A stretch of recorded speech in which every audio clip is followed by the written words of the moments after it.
بسم اللہ الرحمن الرحیم۔ السلام علیکم ناظرین۔ حضرت آمینہ رسول کریم صلی اللہ علیہ وآلہ وسلم کی والدہ ماجدہ ہیں۔ آپ کے والد ماجد کا نام وہب بن عبد مناف بن زہرہ بن کلاب بن مرہ ہے۔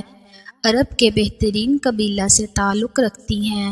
حضرت آمینہ رضی اللہ تعالیٰ عنہا پارسائی اور پرہیزگاری میں بلند مقام رکھتی تھیں۔ آپ کی شادی حضرت عبد المطلب کے صاحبزادے حضرت عبداللہ رضی اللہ تعالیٰ عنہ سے ہوئی تھی۔ حضرت عبداللہ رضی اللہ تعالیٰ عنہ کو اللہ تعالیٰ نے خصوصی فضل و کرم سے نواز رکھا تھا۔ آپ حسن و جمال اور خوبصورتی میں بے مثال تھے۔ جب جوان ہوئے تو آپ کی خوبصورتی اور نیک سیرتی کا چرچا ہر سو عام ہو گیا۔ قریش کے بڑے بڑے رؤساء کی یہ خواہش تھی کہ حضرت عبداللہ رضی اللہ تعالیٰ عنہ ان کے داماد ہوں۔ اپنی فرزندی میں قبول کرنے کی خواہش کا اظہار بہت سے رؤساء نے جناب عبد المطلب سے کئی بار کیا تھا۔ روایات میں آتا ہے کہ حضرت عبداللہ رضی اللہ تعالیٰ عنہ کی پیدائش کے بعد اللہ تعالیٰ نے خصوصی طور پر آپ کی حفاظت و نگہداشت فرمائی۔ ایک مرتبہ حضرت عبداللہ رضی اللہ تعالیٰ عنہ نے جب اپنے ساتھ عجیب و غریب واقعات مشاہدہ کیے تو اپنے والد گرامی جناب عبد المطلب سے کہا کہ میں جب کبھی مکہ مکرمہ کی وادی کوہ شبرا میں جاتا ہوں، میری پشت سے ایک نور نکلتا ہوا دکھائی دیتا ہے جو کہ دو حصوں میں تقسیم ہو کر مشرق و مغرب میں پھیل جاتا ہے اور پھر دوبارہ اکٹھا ہو کر ایک شکل اختیار کر لیتا ہے۔ میری نگاہیں یہ مشاہدہ بھی کرتی ہیں کہ آسمان کے دروازے کھل گئے ہیں اور یہ کہ بادل کا ٹکڑا آسمان کی طرف چلا گیا ہے، پھر جلد ہی واپس آ گیا ہے اور پھر میری پشت میں آ گیا ہے۔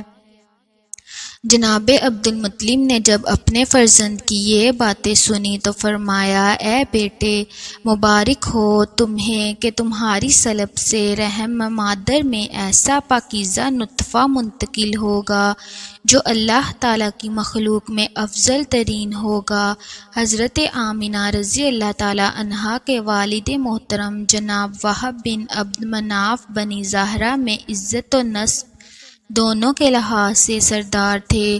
اپنی بیوی برہ بنت عبد العزیٰ کو حضرت عبد المطلب کی خدمت میں اس لیے بھیجا تاکہ وہ جناب عبد المطلب سے یہ بات کریں کہ میری نیک سیرت اور خوبصورت و خوش اخلاق بیٹی سیدہ آمینہ رضی اللہ تعالیٰ عنہا کو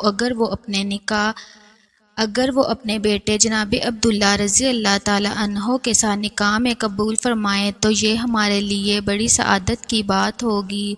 چونکہ جناب عبد المطلب بھی اب یہ چاہتے تھے کہ حضرت عبداللہ رضی اللہ تعالیٰ عنہ کی شادی کر دی جائے، مگر وہ اس کے لیے کسی ایسی لڑکی کی تلاش میں تھے جو حسب و نسب کے لحاظ سے بلند مرتبہ ہو اور عفت و پاک دامنی میں بھی ممتاز ہو۔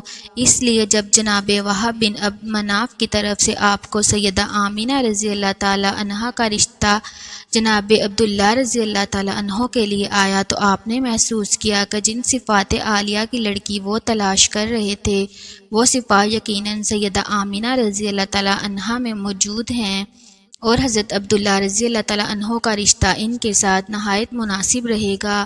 چنانچہ جناب عبد المطلب نے اس رشتے کا ذکر اپنے گھر والوں سے کیا۔ گھر والوں نے بھی اس تجویز سے اتفاق کیا اور یوں یہ رشتہ طے پا گیا اور شادی ہو گئی۔ حضرت آمینہ رضی اللہ تعالیٰ عنہا کے عظیم القدر خاوند حضرت عبداللہ رضی اللہ تعالیٰ عنہ اپنی شادی کے بعد زیادہ مدت تک اس دنیا میں حیات نہ رہے۔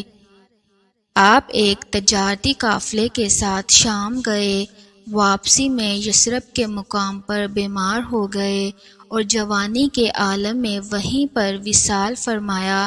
ان کے وصال کے 2 ماہ بعد سیدنا رسول کریم صلی اللہ علیہ وآلہ وسلم کی ولادت باسعادت ہوئی تھی۔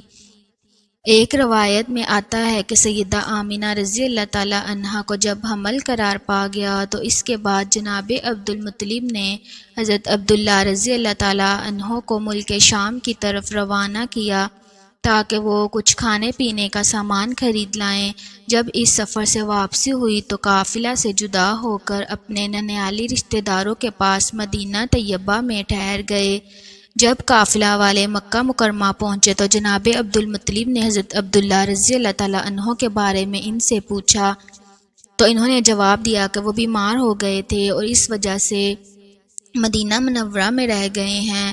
یہ سن کر جناب عبدالمطلب نے اپنے بیٹے حارث کو فوری مدینہ بھیجا کہ وہ اپنے بھائی کو لے کر آئیں۔ جناب حارث جب مدینہ طیبہ پہنچے تو اس وقت تک حضرت عبداللہ رضی اللہ تعالیٰ عنہ کا وصال ہو چکا تھا، چنانچہ وہ الٹے قدموں واپس مکہ مکرمہ آئے اور اپنے والد ماجد کو بھائی کے انتقال کی خبر سنائی۔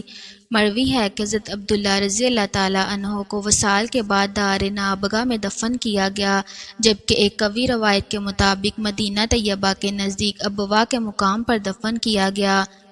حضرت آمینہ رضی اللہ تعالیٰ عنہا کے بطن پاک سے سیدنا رسول کریم صلی اللہ علیہ وآلہ وسلم کی ولادت باسعادت ہوئی۔ اس ضمن میں سیدہ آمینہ رضی اللہ تعالیٰ عنہا فرماتی ہیں کہ دوران حمل مجھے عام عورتوں کی طرح کسی قسم کی بوجھ، درد اور طبیعت میں بدمزگی محسوس نہیں ہوئی، جیسا کہ عام طور پر عورتوں کو حمل کے دوران ہوا کرتا ہے۔ شروع کے 6 ماہ تو مجھے یہ احساس بھی نہ ہوا کہ میں حمل سے ہوں۔ جب 6 ماہ میں نے کسی کی آواز سنی کہ اے آمینہ تم حمل سے ہو، یہ اس طرح سے کہا گیا کہ جیسے مجھے معلوم نہ تھا کہ میں حمل سے ہوں۔ اس کے بعد آواز آئی،